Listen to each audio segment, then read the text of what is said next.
President Draupadi Murmu మాత్రం present AP రాష్ట్రానికి పోలవరం ప్రాజెక్ట్కి స్పెసిఫిక్గా ఇంకో 1200 కోట్లు ఇవ్వడానికి అయితే రెడీగా ఉన్నారనమాట.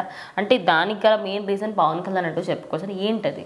సో అంటే రీజన్ స్పెసిఫిక్గా పవన్ కళ్యాణ్ గారు అని మనం అనలేం. కానీ బట్ ఈ ప్రభుత్వం ఏదైతే ఇప్పుడు ప్రస్తుతం కూటమి ప్రభుత్వం ఉందో అందులోనే పోలవరం ఖచ్చితంగా పూర్తవుతుంది.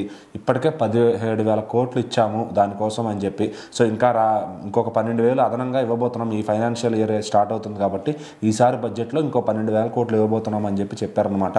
సో 12,000 కోట్లు అంటే ఇది out of the state budget ఖచ్చితంగా అని చెప్పాలి. ఓన్లీ పోలవరం కోసమే 12,000 కోట్లు కేటాయిస్తున్నారు. సో మరి అంతకుముందు మరి 15,000 అన్నారు కానీ మరి అది 12,000 చేశారు. ఇది ఎక్కడ జరిగిందో ఈ ఆక్రమణ అనేది తెలియదు. కానీ సో అదంతా కూడా ఈ కూటమి ప్రభుత్వంలో ఖచ్చితంగా పోలవరం పూర్తవుతుందని ద్రౌపది ముర్ము గారు అయితే చెప్పడం జరిగిందనమాట. సో ఖచ్చితంగా ఆవిడ కొంత ఇదిగా తీసుకుని అటు అందరి ముందు అటు మోడీ గారి ముందు కూడా ఆయన కూడా ప్రశంసించారు ఆమె చెప్పిన విధానాన్ని. సో ఖచ్చితంగా అది అందరికీ ఇప్పుడు బాగా రీచ్ అవుతుందని చెప్పొచ్చు తెలుగు రాష్ట్రాల్లో. సో ఖచ్చితంగా పోలవరం అనేది తెలుగు ప్రజల ఒక కళ.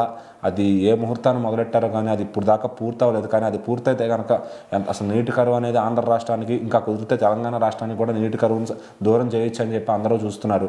సో మరి అది పూర్తి చేయడానికి కూడా ఇంకా 12,000 కోట్లు ఇస్తే ఖచ్చితంగా పూర్తవుతుంది అని బలంగా నమ్ముతున్నారు అనమాట.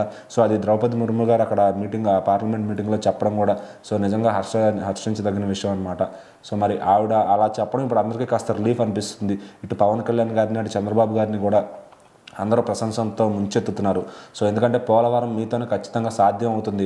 అది కానీ వీళ్ళు ప్రభుత్వం ఖచ్చితంగా కంప్లీట్ చేశారు అంటే కనుక ఆ రికార్డు చరిత్రలో మిగిలిపోతుంది అనమాట చంద్రబాబు గారికి, పవన్ కళ్యాణ్ గారికి. అప్పట్లో ఉన్నప్పుడు 75% కంప్లీట్ చేశారు, ఇంకొక 25% కంప్లీట్ చేయలేకపోయింది. అయితే జగన్ గారి ప్రభుత్వంలో ఏం జరిగిందంటే ఈవెన్ డయాఫ్రామ్ వాల్ గురించి కూడా తెలియనటువంటి నీటిపారుదల శాఖ మంత్రుల్ని అక్కడ నియమించారు. సో వాళ్ళకి మొత్తం టాప్ ఫ్లోర్ అంతా వాళ్ళకి ఏం లేదు, గుజ్జు అంతా మట్టే ఉంది అక్కడ. సో మరి వాళ్ళకి దోచుకోవడం తప్ప అది కట్టాలి, దానిలో ఇంత ఐడియాలజీ ఉంటుంది. అట్లాంటి వాళ్ళు మరి నీటిపారుదల శాఖలో ఎందుకు వేశారో కూడా వాడు ఒకడు వచ్చేవాడు బుల్లెట్ దిగిందా లేదా 20 కంప్లీట్ చేస్తామని ఆడు ఒక డైలాగులు వేసి వెళ్ళిపోయాడు.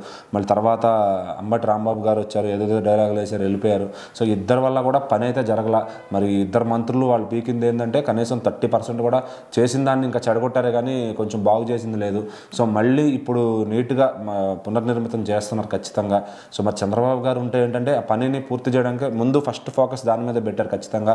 సో ఆయన రెగ్యులర్గా కుదిరితే మంత్లీ ఒకసారైనా వెళ్ళి విజిట్ చేస్తున్నారు ఏం జరుగుతుందని చెప్పి. సో కంప్లీట్గా ఆ మంత్రి మీద వదిలేయకుండా ఈయన కూడా వెళ్ళి చెక్ చేయడం, దాని గురించి ఏం జరుగుతుంది, కుదిరినప్పుడు పవన్ కళ్యాణ్ గారు కూడా వెళ్తున్నారు అనమాట. సో అట్లా వాళ్ళు ఎరకమాల నుంచి రిమోటింగ్ చేయడం వల్ల ఖచ్చితంగా పనులు వేగంగా జరుగుతున్నాయి. సో నాకు తెలిసి ఇంకొక 2 సంవత్సరాలు ఇప్పుడు వీళ్ళు ఇచ్చిన బడ్జెట్తో పని మొదలు పెడితే కనుక ఖచ్చితంగా 100% రిజల్ట్ అనేది వస్తుంది.